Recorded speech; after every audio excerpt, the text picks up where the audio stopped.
Sí, Lick. Gracias, gracias Alberto.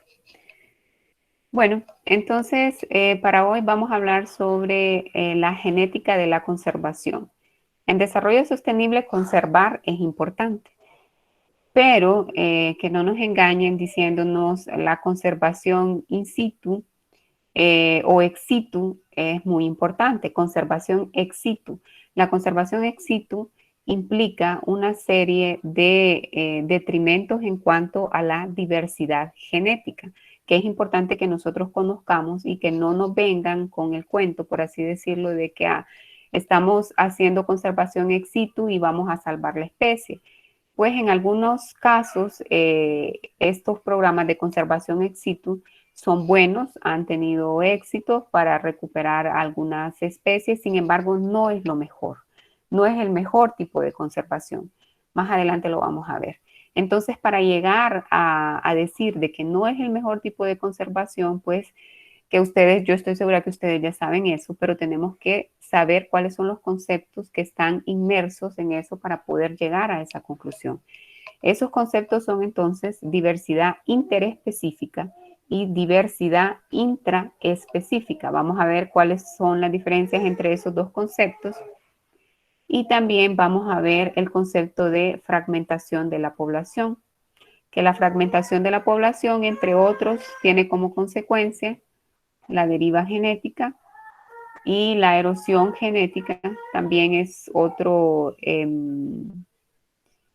resultado de la fragmentación de la población que va en detrimento de la conservación y vamos a ver al final los dos tipos de conservación que existen. Bueno, entonces, cuando hablamos de diversidad genética tenemos que hacer referencia a los dos tipos de diversidad que existen, que es la diversidad interespecífica, como ya los estaba mencionando, y la diversidad intraespecífica. Cuando hablamos de diversidad interespecífica, ustedes pueden recordar ese concepto ahí a través de esa imagen que están observando. Esa imagen representa un bosque tropical, puede ser un bosque húmedo tropical. Entonces, en ese bosque, pues existe una gran variedad de especies, tanto vegetales como animales, dentro de un ecosistema. Entonces, esa variedad o esa diversidad de especies, tanto animales como vegetales, hace referencia a la diversidad interespecífica, a la diversidad entre especies dentro de un ecosistema. Veamos entonces la definición más concreta.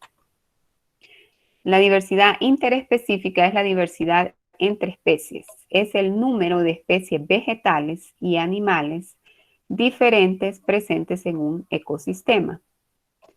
Cuando hablamos de este tipo de diversidad, entonces, nosotros tendemos a hablar de niveles de diversidad y llegamos a la conclusión entonces de que hay algunos ecosistemas que tienen un mayor nivel de diversidad interespecífica. Por ejemplo, este que ustedes están observando ahí, evidentemente el nivel de diversidad interespecífica que existe en este tipo de ecosistemas es mayor que el que podemos encontrar en una sabana, como ustedes lo están observando ahí.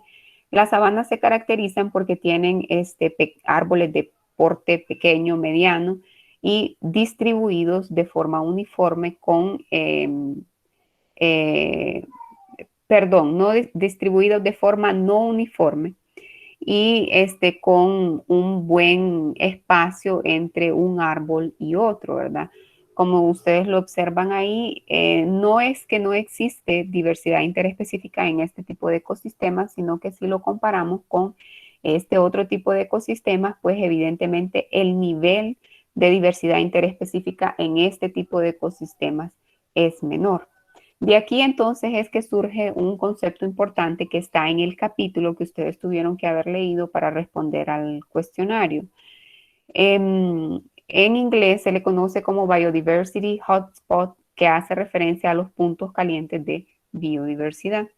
¿Qué son estos puntos calientes? Entonces ustedes están observando ahí un mapa mundial que fue producido por este autor que ustedes están observando aquí, Meyer, en 2000 sobre los puntos calientes de todo el mundo entero. Entonces ellos, estos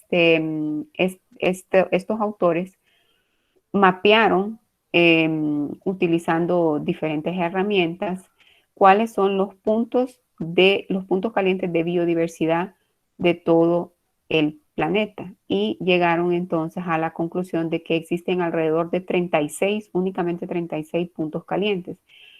Y si ustedes observan acá toda el área de Mesoamérica, es un punto caliente. Aquí está Honduras, como ustedes están observando. Y todo esto que ustedes observan en color rojo son áreas que se conocen como puntos calientes de biodiversidad. Ahora, ¿a qué hace referencia a eso? ¿O cuáles son los requisitos que tiene que cumplir una área para poder ser considerado como un punto caliente de biodiversidad? Primero, que debe ser un lugar que tenga al menos 1.500 especies endémicas de plantas vasculares. Sabemos que en nuestra región, nuestro país es un país bastante rico en biodiversidad interespecífica, pero al mismo tiempo debe mostrar que es rico, como ustedes lo están observando ahí en cuanto a riqueza, al menos 1.500 especies endémicas de plantas vasculares, pero al mismo tiempo debe ser una zona amenazada. Es decir, que debe haber perdido al menos el 70% de su vegetación nativa. Y nosotros sabemos que casualmente nuestro país pues reúne esos requisitos. Tenemos diversidad, claro que sí tenemos diversidad interespecífica. Sin embargo, también somos países que nuestros recursos naturales están siendo amenazados de forma constante y se ha perdido un buen porcentaje de la vegetación en este caso. Entonces, esos son los dos requisitos que una zona de forma general tiene que cumplir para poder ser considerado como un punto caliente de biodiversidad. Tiene que mostrar, por un lado, que tiene bastante riqueza, bastante biodiversidad, pero al mismo tiempo son zonas amenazadas. Aquí entonces les dejaba que les voy a colocar esta presentación en el aula virtual, una herramienta para que ustedes puedan explorar un poco más sobre este mapa, que este es un mapa, es el mismo mapa que ustedes están observando, sin embargo es un mapa interactivo. Entonces aquí les permite ver más información de únicamente los puntos calientes. Y lo dejo aquí con la intención de que ustedes pues exploren esta herramienta. Espero que lo estén observando, porque no sé si Google Meet me permite registrar todos los cambios de pantalla, pero espero que sí lo estén viendo. Bien, entonces, el otro tipo de diversidad genética que existe es la diversidad intraespecífica o la diversidad dentro de una misma especie.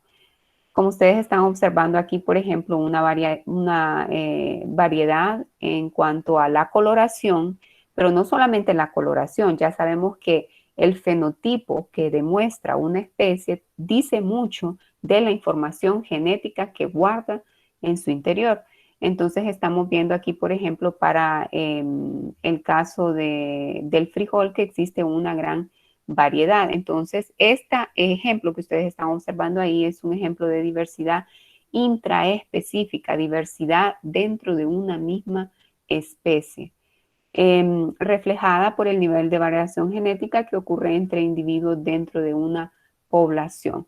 Ahí aprovechando a recordar el concepto de población. ¿Recuerdan cuál es el concepto de población? De ecología, ¿cómo la definen?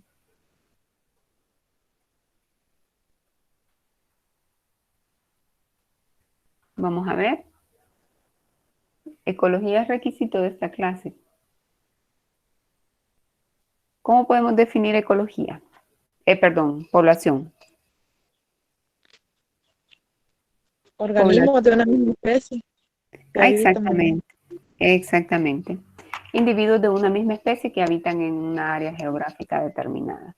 Entonces, cuando hablamos de diversidad intraespecífica, estamos hablando de la diversidad que existe dentro de una misma especie o también podemos decir dentro de una población, que vendría a ser lo mismo. Entonces, esa diversidad que ustedes observan ahí es diversidad intraespecífica o diversidad interespecífica. Intraespecífica.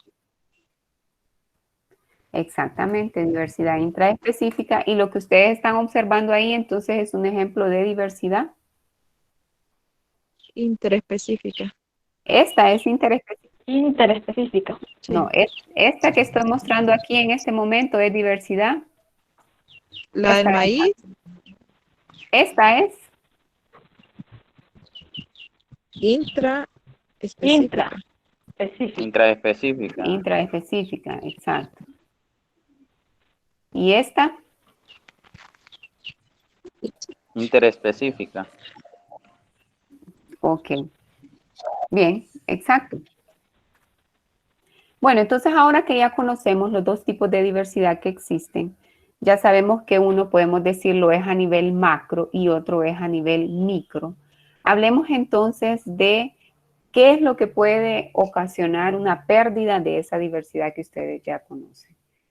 Entonces, esa diversidad, esa pérdida puede ser generada por un fenómeno que se conoce como fragmentación de la población, que al mismo tiempo este fenómeno está generado por la pérdida del hábitat, que al mismo tiempo se genera por la reducción del tamaño de la población. Entonces, por ejemplo, se da la construcción de un edificio. Para construir un edificio se tiene que devastar un área, y para devastar esa área, entonces eso tiene como consecuencia que se reduce el hábitat de una especie que podría vivir en esa zona, y tiene como consecuencia entonces que se reduzca el tamaño de la población de esa especie, y esto va a tener como consecuencia una pérdida de la diversidad genética. Pero ¿cómo es que eso ocurre? Estudiamos primero estos conceptos de fragmentación del hábitat. Esto que ustedes están observando aquí, por ejemplo, supongamos que es una gran extensión de hábitat. Entonces, esta extensión de hábitat es fragmentada, y la fragmentación puede ocurrir por eventos de tipo antropogénico o eventos de carácter natural. Cuando hago referencia a cuestiones de carácter antropogénico, hago referencia a acciones ocasionadas por el ser humano. Por ejemplo, que esta sea una área que sea fragmentada, convertida en fragmentos más pequeños, o teselas, que es el otro nombre que recibe esto, porque, por ejemplo, llegó un asentamiento cercano a esta gran área de extensión de hábitat y empieza a hacer cortes para poder hacer cultivos, para poder cultivar maíz en toda esta zona. Entonces, así es como se genera la fragmentación del hábitat. La fragmentación del hábitat conlleva la fragmentación de la población. Como ustedes observan aquí, estos fragmentos que pertenecen a este fragmento original, ellos están separados por una cubierta, que en este caso es toda esta área blanca que ustedes están observando acá, que es una cubierta distinta a la cubierta que forma parte de cada uno de estos fragmentos, que guarda relación con el fragmento original. Entonces aquí puede ser, por ejemplo, que, como les estaba diciendo, se cortó toda esta área para hacer una siembra de maíz, o quizás es una área que fue devastada para construir una carretera. Entonces se construye una carretera aquí en esta zona y otra aquí en esta zona. ¿Qué sucede entonces con estos pequeños fragmentos donde quedó una población acá? Supongamos que vivía la misma población, una población de individuos A. Al separarse, entonces queda unos cuantos individuos de la misma población A aquí y otros cuantos individuos de la población en este lugar. Para que ocurra la reproducción, que es el proceso principal por el cual se puede pasar la información a las futuras generaciones y aumentar por ende el flujo génico o el flujo genético, se reduce en gran manera. ¿Por qué? Porque hay una barrera, que en este caso, si es una carretera, una barrera de tipo físico, o incluso si es una plantación, igual se convierte en una barrera para que los individuos que estaban en esta población aquí entren en contacto de nuevo con los que estaban en esta otra población acá. Este es un fenómeno bastante estudiado en ecología del paisaje. Hay toda un área para poder estudiar todos estos procesos de fragmentación, porque realmente tienen impactos grandes en las poblaciones que se quedan viviendo en estos pequeños fragmentos. Es por ello que ustedes van a ver bastantes imágenes donde hay algunos lugares del mundo donde tienen que construir una carretera, tienen que tienen que fragmentar, perdón, una gran área de hábitat, como esta aquí, por ejemplo, una gran extensión de hábitat. Pero ellos construyen corredores, por ejemplo, si es una carretera, construyen un corredor sobre esa carretera que conecte ambos fragmentos para que se mantenga este flujo génico. Si no existe ningún corredor, entonces ese flujo se disminuye. ¿Por qué?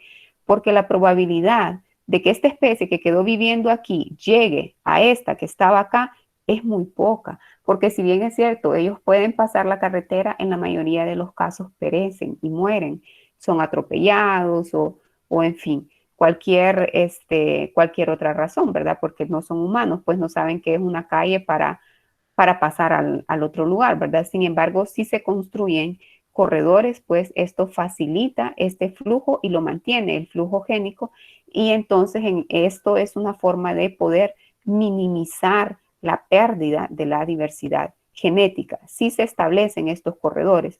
Si no, entonces la fragmentación del hábitat, que es esto que hemos estado viendo aquí, conlleva a que la fragmentación de la población se haga efectiva. Se fragmenta el hábitat, se fragmenta la población y esto tiene como consecuencia una reducción en el flujo genético porque las probabilidades de reproducción no son iguales, se disminuyen.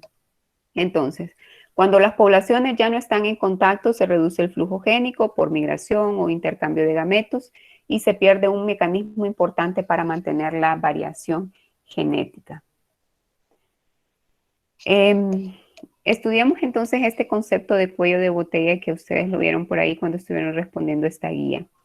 Este fenómeno del cuello de botella hace referencia a la reducción drástica de una población por un fenómeno que puede tener, al igual que la fragmentación, un origen de carácter antropogénico o de carácter natural. Por ejemplo, un incendio ocasionado de forma natural. Los incendios también son ocasionados de forma natural.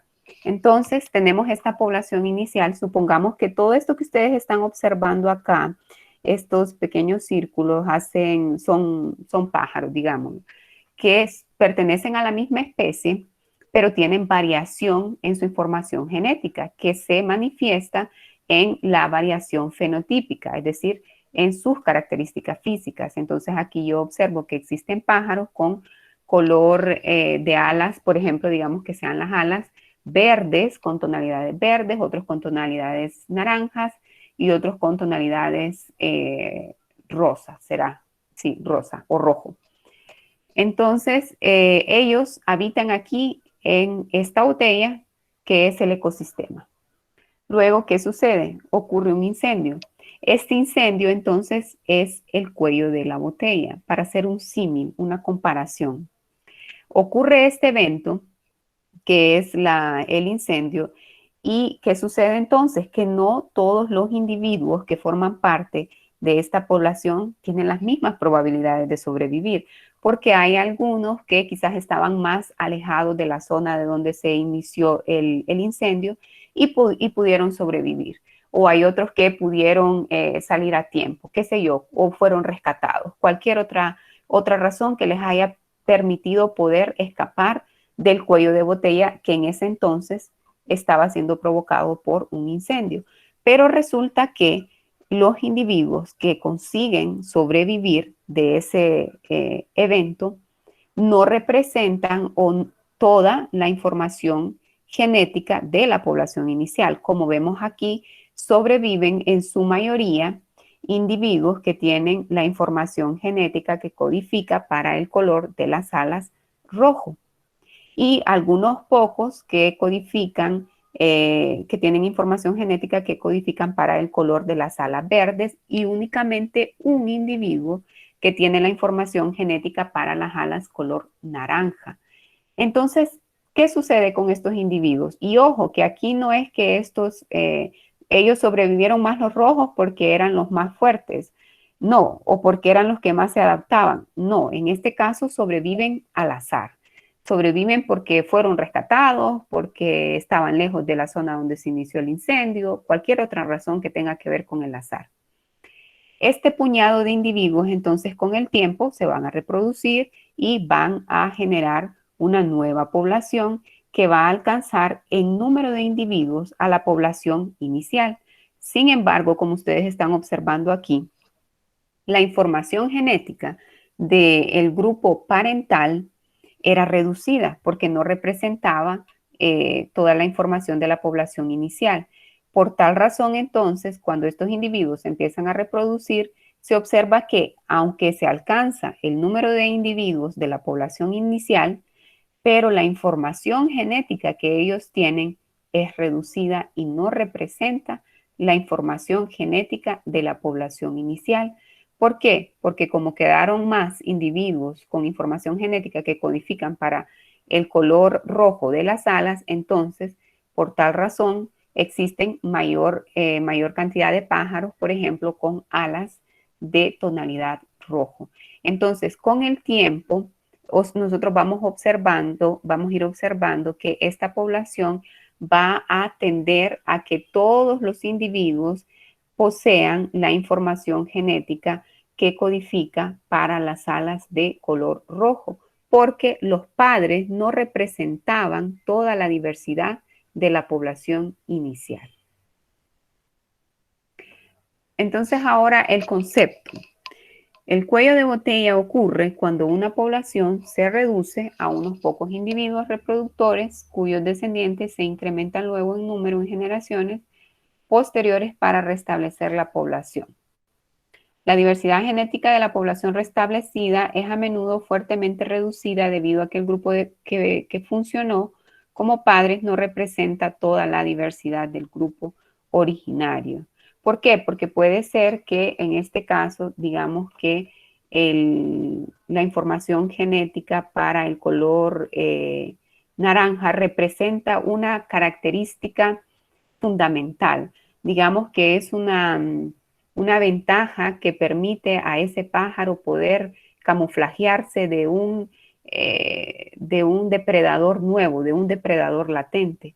Sin embargo, como la población con el tiempo va perdiendo esa información genética, entonces ellos pierden esa posible ventaja que podrían tener ante este nuevo depredador. Y con el tiempo, entonces, esta especie, los individuos de esta especie podrían entrar en extinción. Entonces aquí yo les dejo, aprovechando que estamos hablando del concepto de cuello de botella, para que ustedes busquen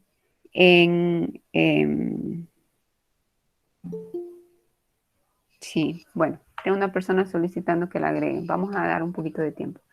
Entonces aquí, para que ustedes busquen ejemplos de cuellos de botella que han ocurrido en diferentes especies, incluso en nuestra especie ha ocurrido cuellos de botella. Entonces se los dejo como tarea y lo dejo en rojo porque esto es muy importante que ustedes lo conozcan, que puedan explicar no solamente el concepto como lo estaba mencionando yo aquí con esta imagen, sino que también ustedes conozcan ejemplos. Pero eso se los dejo de tarea para que vayan, lo anoten, busquen ejemplos de cuello de botella. Desde ya se los estoy diciendo que es muy importante para la evaluación. ¿Ok? Entonces me voy a salir aquí un ratito para aceptar a la persona que está solicitando entrada.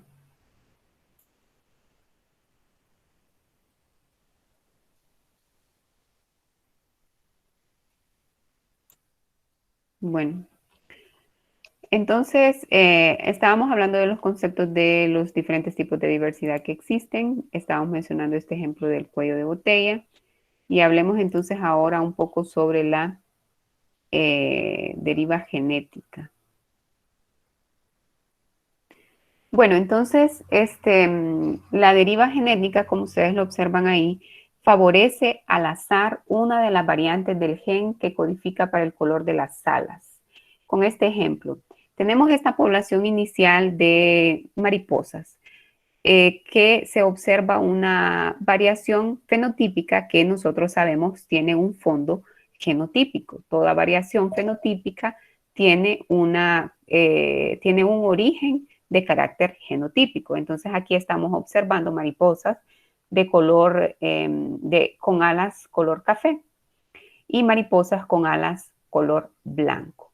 Entonces, como ustedes lo están observando aquí en el ejemplo, estas mariposas con alas de color café están representadas en su información genética por esta simbología AA, que es homocigoto dominante, y también tenemos esta aquí que es heterocigota, y también tenemos esta que es homocigota recesiva, como ustedes la están observando aquí. Como esta, ustedes están observando que existe en menor número de individuos. ¿Qué sucede?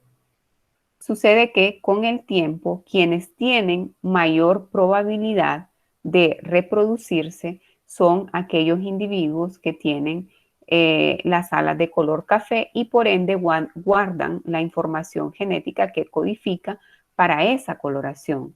Con el tiempo, entonces, ustedes van a observar que, como lo están viendo acá, ha existido un cambio en la población y prácticamente ha desaparecido el gen recesivo que codificaba para el color de las alas blancas.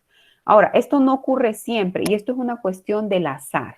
No es algo de selección natural, no ocurre por alguna otra razón más que el azar. El azar es el principal, el principio que influye en la deriva genética. Con el tiempo, entonces, ustedes van a observar que, ¿qué es lo que ocurre? Ocurre que exista una mayor dominancia de, en este caso, individuos con alas de color oscuro. Y esto, hay una tendencia en esto, la tendencia que ocurra una deriva genética es en las poblaciones pequeñas, es decir, entre más se reduce la población en número de individuos, más se va perdiendo su diversidad genética, tal como lo estamos observando aquí. Ahora, esto no ocurre, con esto no estoy diciendo que todos los genes recesivos se pueden perder dentro de una especie, no. Sin embargo, si la especie es pequeña, eso es lo que tiende a suceder. Con el paso del tiempo, la frecuencia del alelo dominante aumentará sobre el recesivo, tal como ustedes lo están observando ahí. ¿Cómo puede ocurrir esto? Puede ocurrir a través de un cuello de botella. ¿Por qué? Porque el cuello de botella hace que, como ustedes están observando ahí, el número de individuos se reduzca. Siempre que el número de individuos de una población se reduce y ese número de individuos no es representativo de la diversidad genética de la población inicial, tiene como consecuencia una deriva genética. ¿Cuál es la consecuencia de la deriva genética entonces? Que se pierda información genética y que la frecuencia del alelo que domina en una especie aumente sobre el recesivo, como el que ustedes están observando ahí. Una definición entonces más concreta es la deriva genética, variación aleatoria de las frecuencias alélicas de generación en generación, observándose, como les estaba explicando, más a menudo en poblaciones pequeñas. El otro concepto relevante entonces es el de la erosión genética. La erosión hace referencia a la pérdida. En este caso, genética es la pérdida de la diversidad genética de una población o de una especie.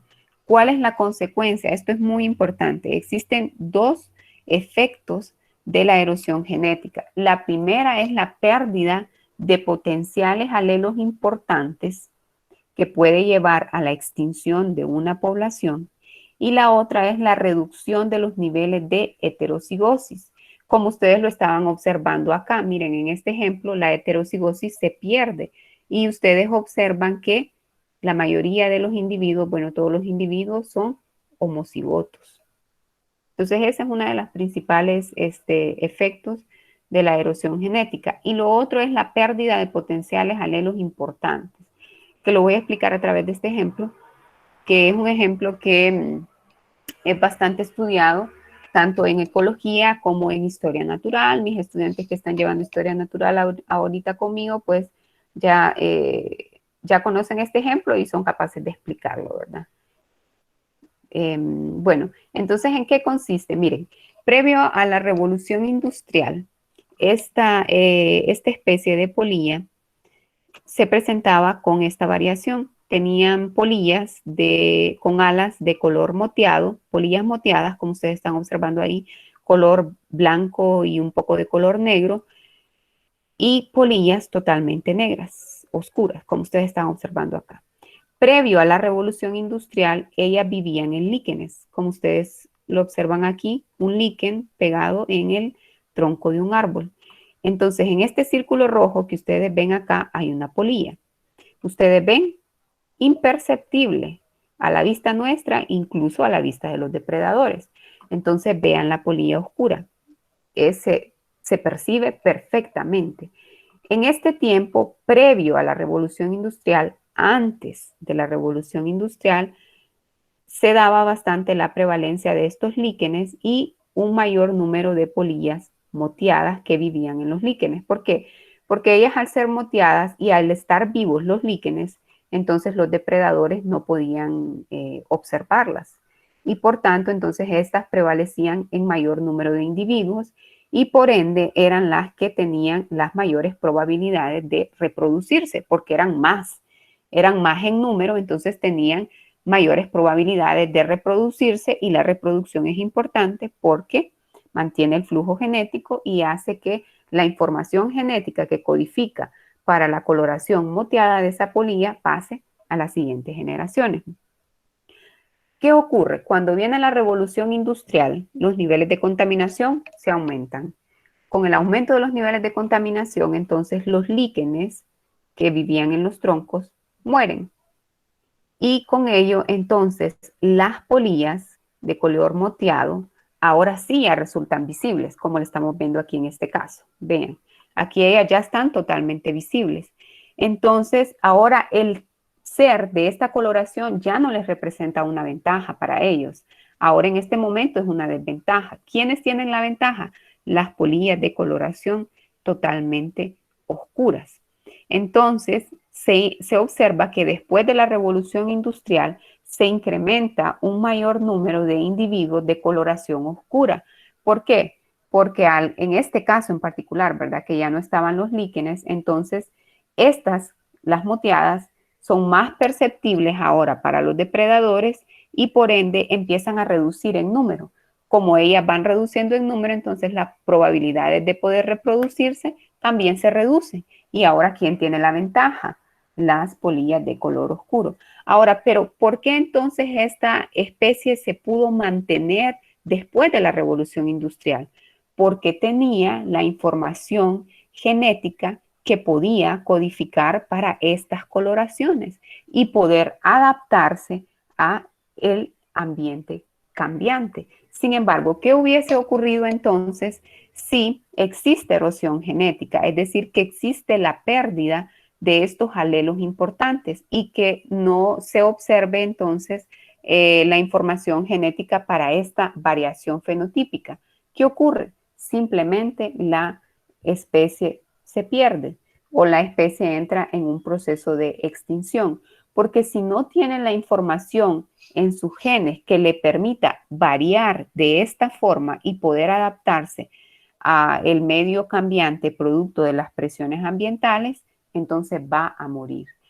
Aquí entonces la importancia de uno de los efectos, perdón, de la erosión genética, que si se da, se pierden estos potenciales alelos que en algún momento de la vida pueden representar una ventaja enorme. Por ejemplo, antes de la revolución industrial, pues ¿qué se podía pensar de que esta pequeña variación en cuanto a la coloración de las alas iba a representar una ventaja de vida o muerte después de la revolución industrial?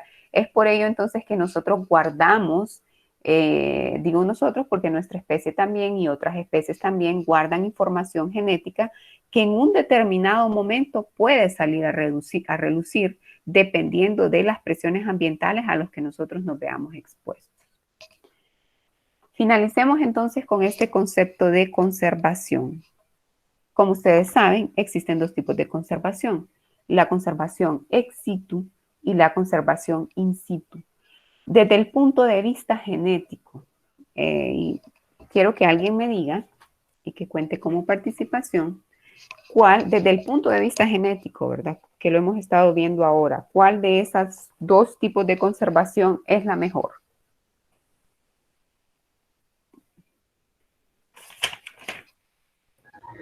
La in situ. ¿Cuál es su nombre? Alex.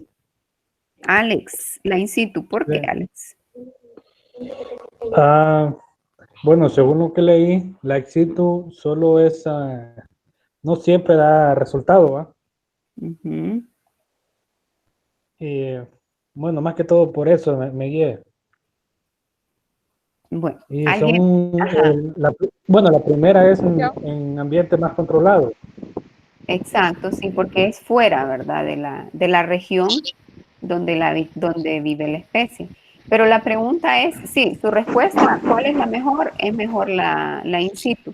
Pero yo pregunto desde el punto de vista genético, ¿cuál es la explicación? ¿Alguien más quería participar por ahí? Yo, licenciada Dayana. Diana, sí, solo me coloca la otra persona, por favor, Alex, su micrófono en silencio, porfa, que está generando interrupción. Sí, Creo ya. creo que es Alex que lo tiene. No, bueno, Diana, Ya. dígame.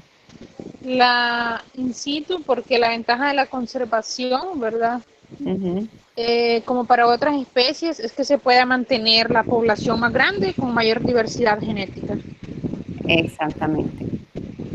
Que en la parte in situ se mantiene la diversidad genética, Así porque es. en la parte, si es ex situ, ¿qué es lo que ocurre? Ocurre un cuello de botella. ¿Por qué?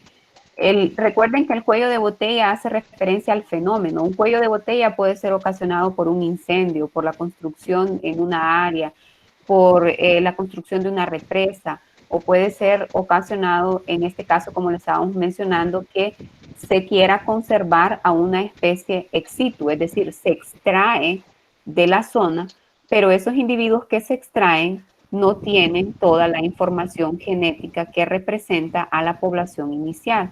Por ello, entonces, desde el punto de vista genético, la conservación ex situ no tiene ventajas o va en detrimento de la diversidad genética. Y el mejor tipo de conservación es la conservación in situ.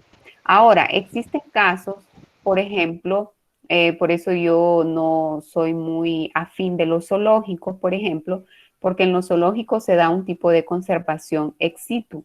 Si el zoológico es con fines recreativos, la verdad es una pena que existan zoológicos a estas alturas. Yo no estoy a favor de ello. Sin embargo, si el zoológico es por cuestiones de que guardan o reciben a animales rescatados, animales de circo, por ejemplo, que ya introducirlos a su hábitat natural representaría la muerte para ellos, en ese caso sí, en ese caso sí se puede justificar, ¿verdad? Este tipo de conservación. Sin embargo, si solo es para el hecho de nuestra mera recreación, es un acto de extremada, eh, ¿cómo diría? Es un acto extremadamente antropocénico. Es decir, que es un acto que es muy egoísta de nuestra parte, ¿verdad? Ir a un lugar, desde mi punto de vista, ¿verdad? Como profesora de ciencias naturales y de esta clase y conociendo estos conceptos, visitar un lugar simplemente por recreación para ver los animales, que el lugar, aclarando, ¿verdad? Que el lugar sea con esos fines. Ahora, si el lugar, como les decía, ¿verdad? Tiene animales recuperados, pues visitarlos hasta es bueno, porque ellos de ahí es que mantienen a esos animales de las visitas que reciben. Pero si simplemente solo es por tenerlos encerrados ahí, la verdad que es algo, es un acto muy egoísta de mi parte como nuestra especie, que formamos parte del Homo sapiens, ¿verdad? Es algo muy egoísta ver un animal encerrado simplemente por el hecho de que quiero conocerlo, quiero ver cómo es, ¿verdad? Bueno, entonces nos vamos a quedar por acá con estos conceptos. Yo les voy a dejar esta información en el aula virtual para que ustedes la recuerden. al momento del examen, ¿verdad? Para los que se incorporaron tarde, esa era toda la temática, todo el contenido que estábamos abordando.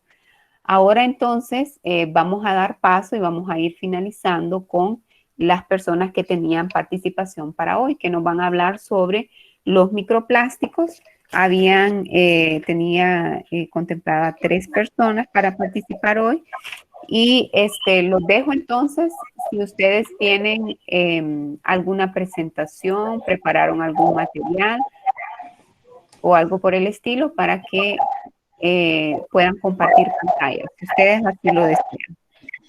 Buenas tardes, licenciada y compañeros. Ajá. Vamos a presentar una diapositiva. Solo me recuerdan su nombre, por favor, para irlos anotando ya. Nicole Rodríguez, Ajá. Jessica Hernández y Soat Osorio. Ok. Nicole Rodríguez, Jessica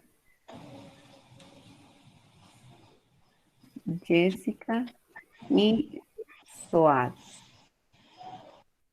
¿Cuál es el primer nombre de Soad?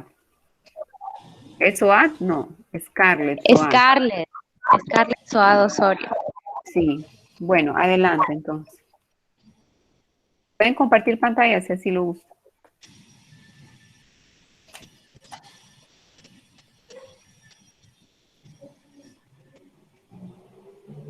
Vamos a ver. No sé si ahí se ve. Aún no. Vamos a ver.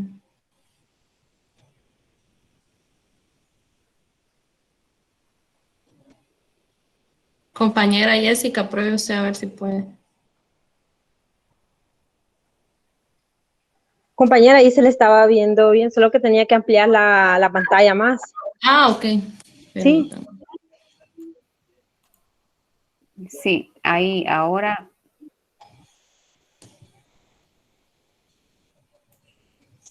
Ahí se ve. Sí, solo que ahí sí. Ahí se ve. sí. Muy bien.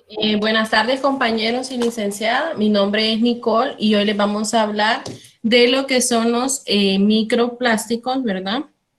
Según el artículo que nos envió la licenciada para poder discutirlos, ¿verdad? Que es un artículo de la Organización de las Naciones Unidas para la Alimentación y la Agricultura. Vamos a hablar sobre lo que es en la pesca y la agricultura. Muy bien, empezamos con la primer incógnita, de lo que son los microplásticos. Bueno, muy bien, los microplásticos pues son pequeñas partículas y fibras de plástico que tienen un diámetro inferior a 5 milímetros. Estas se van a poder clasificar en forma de tamaño, en color y en su forma, ¿verdad?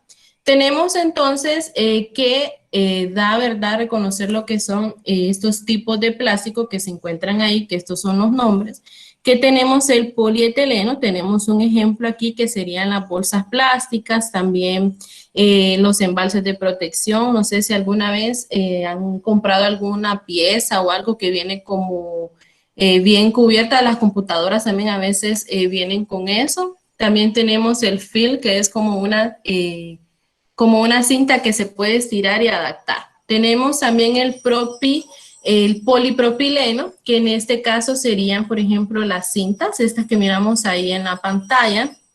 También tenemos lo que son las cajas de plástico, otro ejemplo, ¿verdad? Y las empaques donde vienen, por ejemplo, la ropa, las camisas que compramos en Carrión, en Mendel, estos también son de polipropileno. Tenemos también lo que es el policloruro de vinilo. Estas son las uniones de lo que es el cloruro de sodio y también se une con lo que es el petróleo o gas natural. Aquí tenemos lo que es el PVC, tenemos también lo que son las mangueras y algunos vasos de plásticos también. Tenemos en este caso el poliestereno, que si se fijan es algo que nosotros utilizamos pues más que todo en, vamos a ver, más que todo en las fiestas de cumpleaños o algo, ¿verdad? Que son unas cosas que son hechas de Durapac, que nosotros lo conocemos como Durapac también.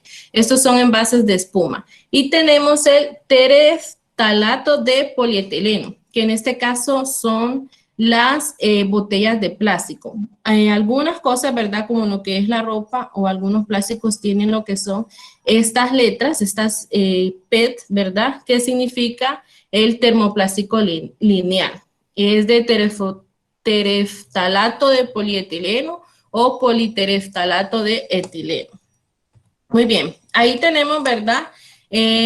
Por ejemplo, el tamaño de lo que es la tapa de botella de plástico, que es de 28 milímetros. Tenemos el filtro de un cigarrillo, que es de 6 milímetros. Y ahí tenemos también el tamaño de lo que es el poliestireno, de 3, 2 y 1 milímetro. También nos hacen otra incógnita de dónde vienen los microplásticos. ¿Alguno de ustedes saben de dónde vienen?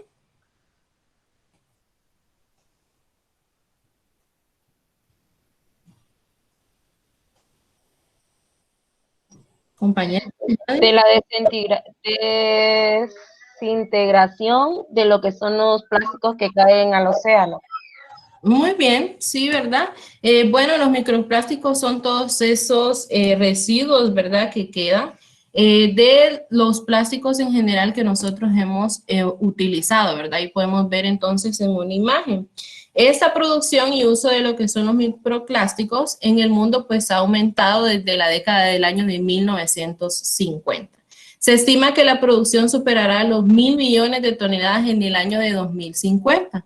Por eso nosotros a veces, ¿verdad? En algunas vallas que miramos en Tegucigalpa se ve, y una vez leí una que decía que en unos 50 años iba a haber más plástico en los océanos que peces ahí, ¿verdad? En el mar.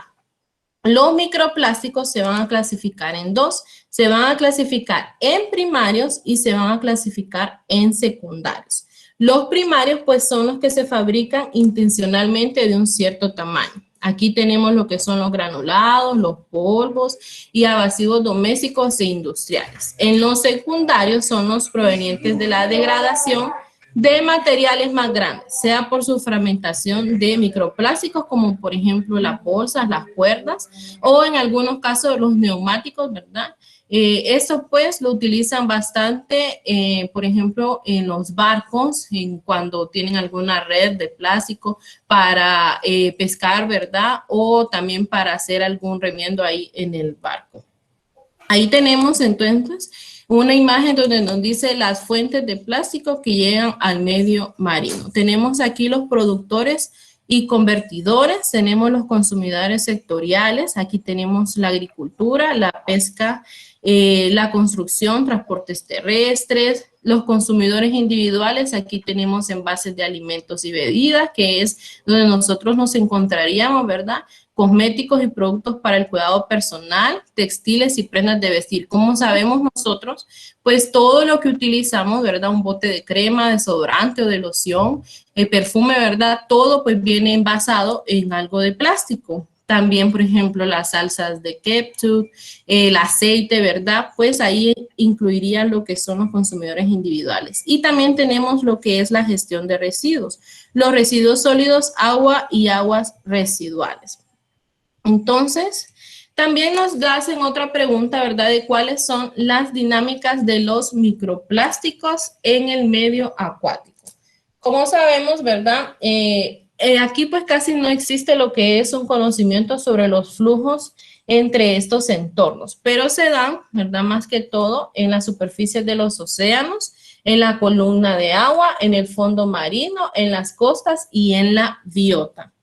El movimiento de los microplásticos es complejo y depende de muchos factores, ¿verdad? ¿Cómo qué factores? Depende de lo que es el movimiento de los microplásticos. Depende de lo que es la flotabilidad, la bioinerestación, el tipo, el tamaño y la forma de los polímeros que tienen lo que son esos plásticos, el viento, ¿verdad? Las corrientes locales y la acción de las olas.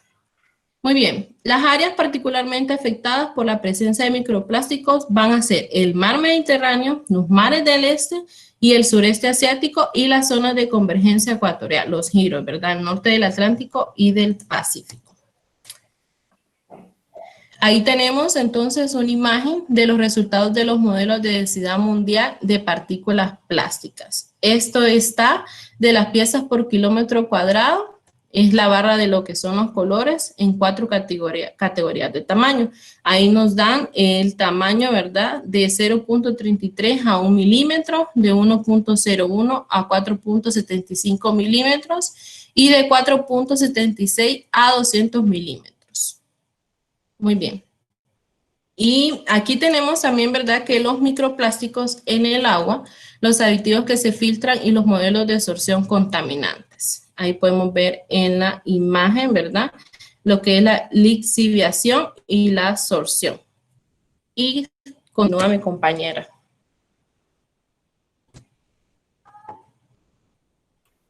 Nicole, ¿podría por favor activar su cámara? Solamente Sí, permítame. para pasarle Okay. lista. Ok. Aquí. Listo. Gracias, Nicole. Ya, solo para tomar lista. Gracias. Siguiente, entonces. Muy buenas tardes, compañeros, licenciada.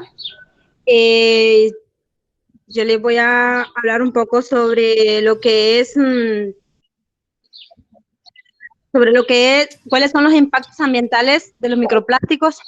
Yo estuve leyendo el documento y habla sobre, dice que se han reportado casos de consumo de microplásticos por parte de la fauna acuática, en donde nosotros hacemos énfasis en lo que es el hábitat marino y entre ellos tenemos la columna de agua. Se han detectado, dice, 220 de especies diferentes que ingieren desechos de microplásticos. Entre ellas tenemos lo que es las aves, los mamíferos y las tortugas. Bueno, el 55% de las especies, estamos hablando que son invertebrados. Entre ellos tenemos lo que son los peces, ¿va? Bueno, entre estos invertebrados tenemos lo que son los mejillones, ostras, almejas, camarón pardo, cigala, las sardinas y entre otros especies de peces que encontramos en lo que es en el agua. Toda esta especie se han detectado microplastos en lo que es en el tracto digestivo, o sea, en los intestinos. Cuando, por ejemplo, si nosotros, suponer, nos alimentamos de uno de estas especies, indirectamente nos estamos contaminando. Bueno, como les dije, todo esto se han encontrado en lo que son en los intestinos, no es la gran cantidad que se han encontrado, pero sí se han encontrado pequeñas cantidades. Hubo un estudio experimental que se realizó en torno a los estudios experimentales realizados en un entorno controlados demostraron que los plásticos convencionales y biodegradables de gran tamaño puede afectar la riqueza de las especies y esto lo que viene a afectar es en la productividad primaria del hábitat. En los organismos acuáticos también, los microplásticos afectan lo que es la fecundidad en los procesos.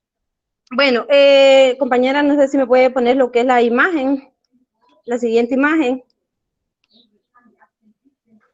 Bueno, en cuanto a esa imagen, podemos ver, si ustedes pueden acercar acercar la pantalla, vemos lo que son unas flechitas negras, esas flechitas negras con puntitos, las que están ahí, esa significa la interacción entre el organismo y la partícula. Si ustedes ven ahí se ve bien en la imagen, en las flechitas que tienen los puntitos. Lo que son las flechas negras significa ingestión indirecta de los microplastos. Lo que es las flechas negras, ahí se ven bien. Luego lo que son las líneas amarillas, que ahí estamos viendo varias líneas amarillas, esa es la ruta potencial de los microplastos hasta los seres humanos. Si nosotros miramos arriba, en la parte donde está en un círculo, bueno, se supone que somos los seres humanos, ¿va? Ustedes están viendo esas flechas amarillas, todo eso va directamente a las personas. Y por último dice, finalmente el espesor de todas esas flechas es donde representa una posible de bioacumulación de partículas a través de la red microplástica, de la red trófica, perdón. Bueno, les voy a seguir hablando de los microplastos, entran en la cadena alimentaria humana. Es decir, Jessica, ajá, dígame. sí, solo para aclarar, microplásticos es el término correcto. Ah, perdón, bueno, microplásticos. Sí, microplásticos. Bueno, los microplásticos entran en la cadena alimentaria humana. Cuando hablamos de esto, como lo estuve explicando ahí en el dibujo, todo este proceso indirectamente, a veces sin querer queriendo, como decimos, nosotros lo consumimos. Por lo general también esto está en lo que es en la cerveza, en la miel y en la sal de mesa. Recuerden que la sal la extraemos del mar. Estudios científicos dice que lo que es en los mariscos, convirtiéndolos en exponer al ser humano, o sea, en los mariscos viene todo esto. Recuerden que ellos nos encontramos en lo que es en el mar, y ellos, por lo general, todos tenemos, los seres humanos, a tirar la basura, plásticos, ya sea bolsas, y nosotros pensamos que esa basura aquí nomás se queda, pero vienen los vientos, lo levantan y se lo llevan directamente al mar. Tenemos lo que es el filete y el pescado. Estos son dos grandes productos que se consumen a diario, ¿va?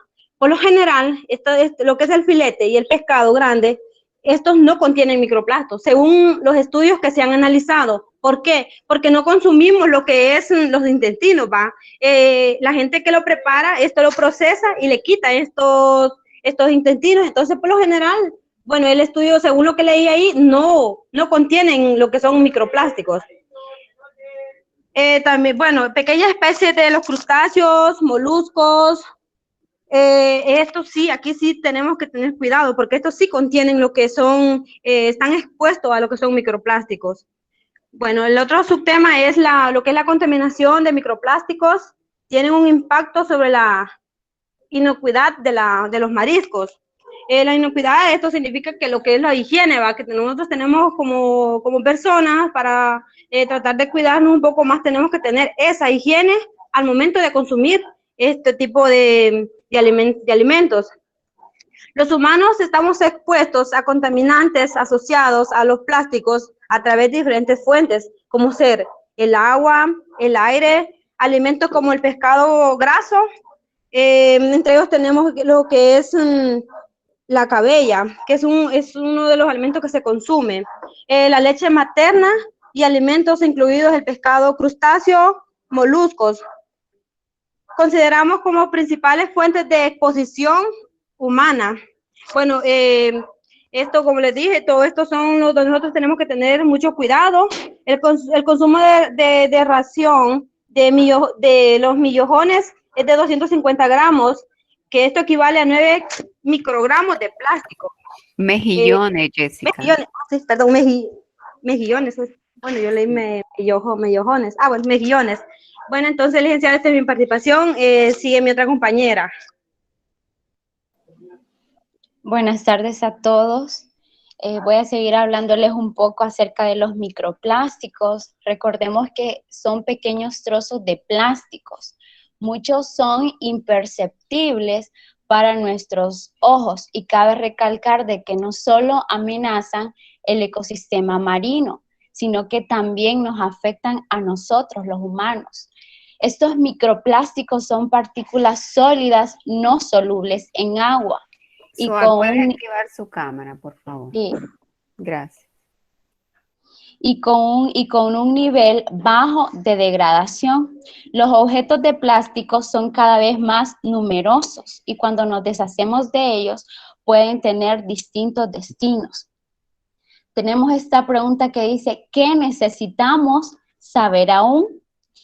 Aunque se conoce que los microplásticos están ampliamente distribuidos en todo el mundo, actualmente no existen estimaciones globales y cuantitativas fiables de presencia de microplásticos en los entornos del ambiente marino. Entonces, cuantificar su presencia ayudaría a identificar las zonas críticas para poder recopilar información y así poder identificar las soluciones adecuadas. Se estima que la contaminación por microplásticos solo puede aumentar en el futuro próximo. Y con esto incrementaría el estrés ambiental al cual se enfrentan los recursos pesqueros. Sigamos con la otra diapositiva, por favor. Pero, ¿qué podemos hacer? Esa es una pregunta que nos hace para todos. Entonces, sería eliminar las fuentes de contaminación por plásticos. Y esto requiere de un esfuerzo colectivo de parte de todos los sectores implicados: el transporte, la industria, las aguas residuales, etcétera. Buscar y encontrar alternativas válidas para el uso de productos plásticos. Entonces, aquí se necesitaría eliminar los desechos plásticos en el mar. Por ejemplo, las artes de pesca, las correas, los guantes. También las decisiones como consumidores están en nuestras manos, al poder no solo elegir productos que causen menor impacto en el ambiente, sino fundamentalmente por la mayor importancia de reducir y utilizar. Y fíjense que analizando las cosas, como decía Lali la vez pasada, o sea, uno dice, ay no, el hecho de que yo tenga una actitud diferente no va a ayudar en nada. Entonces, no, por ejemplo, yo ya empecé a no utilizar las aguas en bolsa. Yo trabajo en una barrotería, entonces estoy casi todo el día parada y a cada rato me da sed. Entonces, imagínense, una bolsa con agua cuesta 2 lempiras. Al día me tomaba como unas 6, 7 bolsas con agua. Imagínense todo el dinero que me ahorro durante un día. ¿Y qué es lo que hago? Solo compré un bote y siempre solo el agua la llevo de aquí. Y allá le digo a mi jefe, ¿sabes qué? Lo que hagamos, porque somos 4 empleados. Imagínense todas las bolsas que consumimos los 4 empleados al día. Entonces le digo, no, mejor lo que vamos a hacer es vamos a utilizar un garrafón de agua. Entonces, ¿cuánto cuesta? De 20 a 25 lempiras. Entonces, ese botellón con agua nos dura, imagínense, a veces toda la semana y todos nos estamos ahorrando dinero. También, por ejemplo, con la coca, en la tarea que había dejado Lali, también ya dejé de consumir. Es muy difícil, como decía la muchacha en el video que vimos la vez pasada, que, o sea, la verdad es muy difícil, pero todo está en la actitud que cada persona tome. O sea, si nosotros queremos contribuir para vivir en un ambiente saludable, entonces todo tenemos que empezar con nuestra actitud. Y así como nosotros hacemos las cosas, también podemos decirle a nuestros familiares, a nuestros amigos, qué es lo correcto y qué es lo incorrecto. Hasta aquí ha sido nuestra participación.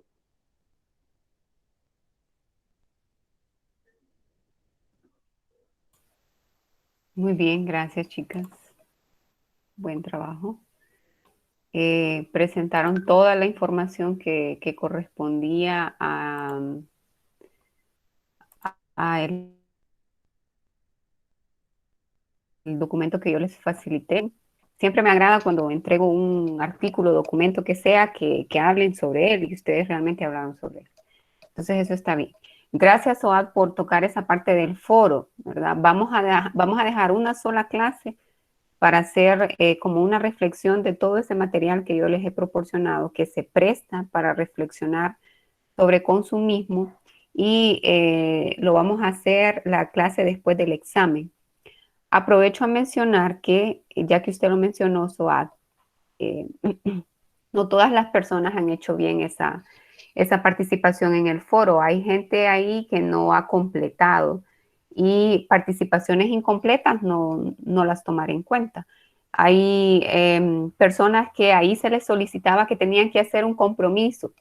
Vi a alguien que colocó, no me comprometo a consumirlo durante toda la vida. Ese es un compromiso serio. O otras personas que colocaban ahí, como ya Soad lo estaba muy bien mencionando. Hay otras personas que no hicieron esa parte. Entonces, lo digo con el objetivo de que ustedes vayan y puedan corregirlo. Y al corregirlo, yo lo voy a tomar en cuenta. Lo voy a tomar en cuenta porque vamos a hacer una sola discusión junto con vamos a hacer una discusión de ese video y de un documental que yo les dejé, que la tarea vencía ayer y veo que solamente 14 personas la entregaron. Todavía falta gente que la entregue.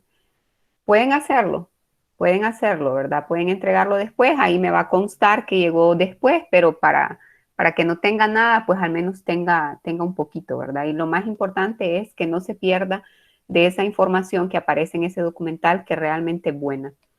Entonces, la importancia de presentar asignaciones es mucha. Como les decía, no solo porque es parte de la evaluación, sino porque son actividades diferentes que en esta modalidad no nos da tiempo de cubrirlas y hay enseñanza detrás de eso. Y eso es lo más importante cuando usted está tomando una clase, que aprenda. Eso por una parte, y lo otro es en relación al examen. La próxima clase, como ustedes saben, vamos a examen. ¿Cuál es la temática? La temática va a ser de la clase anterior, las diapositivas que yo les comenté en la clase anterior, que hablábamos sobre los diferentes tipos de economía que ya están disponibles en el aula virtual. 1. 2. Los conceptos que yo hablé hoy que resumen el capítulo de genética que está en el libro y que ustedes tuvieron que hacer una parte de la guía. Esa guía que ustedes tuvieron que presentar, que tenían que presentar hoy,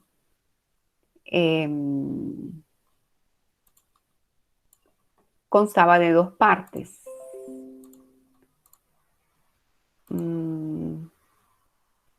No la tengo acá, pero era una guía que constaba de 2 partes. Vamos a ver si la encuentro rápido.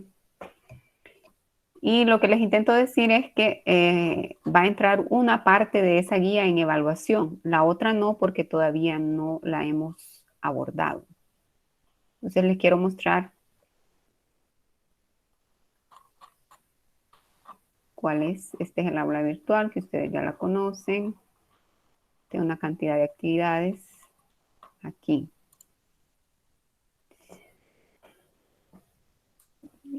Esta. Entonces esto les sirve para estudiar, pero no solo es de aquí que van a estudiar. Miren, esta es la parte que va a ser evaluada, genética de la conservación. El capítulo está disponible en el aula virtual. Yo les hice un resumen de los conceptos más sobresalientes de ese capítulo, pero ustedes vayan y leanlo. Y también estudien esta guía. Esta guía que ustedes están observando acá, esta parte de la 11 a la 22. Esta parte que ustedes tienen acá de este artículo, esto es sobre ética. Entonces, esta parte la vamos a tocar, como les estoy diciendo, la próxima clase. La próxima clase después del examen. Entonces, esta parte por ahora no entra en evaluación. Únicamente toda la parte de la genética de la conservación del capítulo, vayan y lean el capítulo, junto con la parte de la información de los modelos económicos que estábamos hablando la clase anterior, más la parte que sus compañeras acaban de exponer hoy de la parte de los microplásticos, que ese artículo también ya está disponible. Entonces, en resumen, es los microplásticos que lo expusieron hoy, más el capítulo de conservación genética que yo hablé, que ustedes hicieron una parte de la guía y que tienen el capítulo en el libro, más la parte de las diapositivas de la economía. Esa sería la temática para el próximo examen. ¿Ok? ¿Tienen algunas preguntas? ¿Dudas?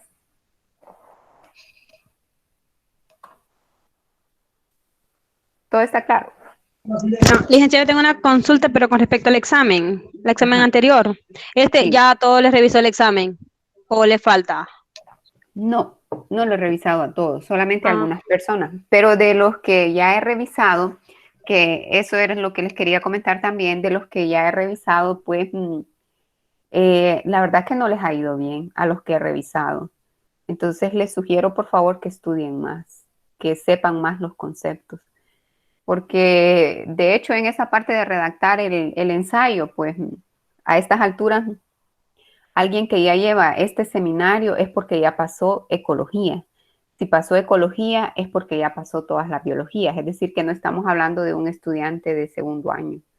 Ya son estudiantes de tercero, cuarto año incluso. Entonces, estudiantes que tienen que tener competencias, ¿verdad?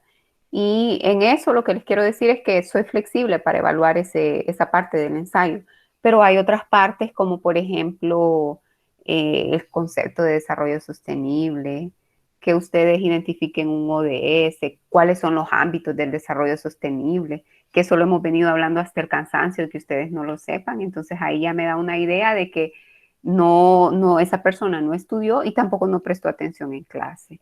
Entonces estudien más para el próximo examen, por favor, porque pues de eso depende básicamente que aprueben el curso. Entonces sí es importante conocer los conceptos.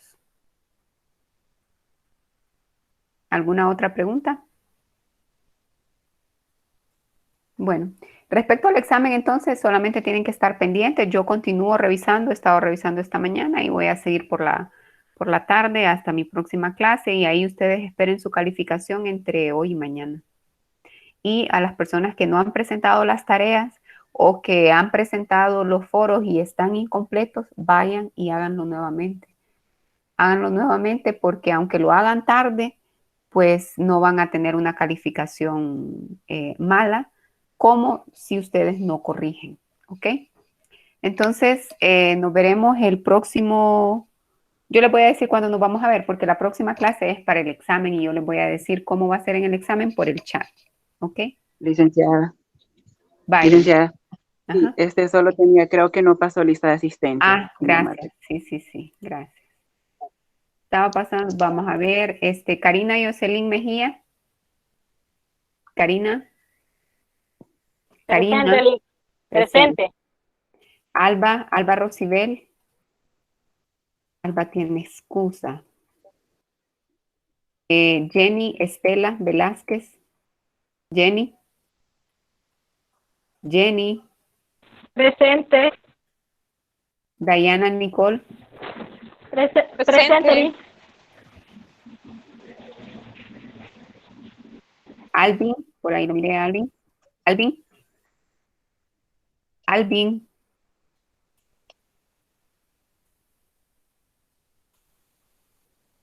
Se activan su cámara, por favor. Alvin.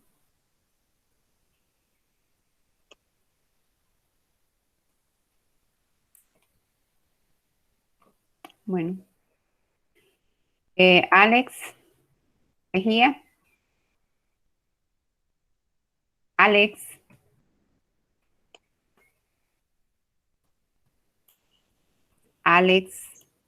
Presente.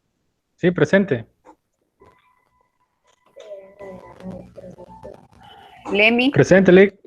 Lemi Marquezano. Sí, Alex ya le tomé lista. Lemi. Presente. Presente. Bueno, Nicole ya, Ingrid también, ya la miré por ahí. José Fernando Medina. José Fernando Medina, NP. Jensely Wood Claros. Jensely. Presente. Listo. Jessica Hernández López. Presente, licenciada. Scarlett Soat, presente ya. Tania Loret Erazo. Aquí presente.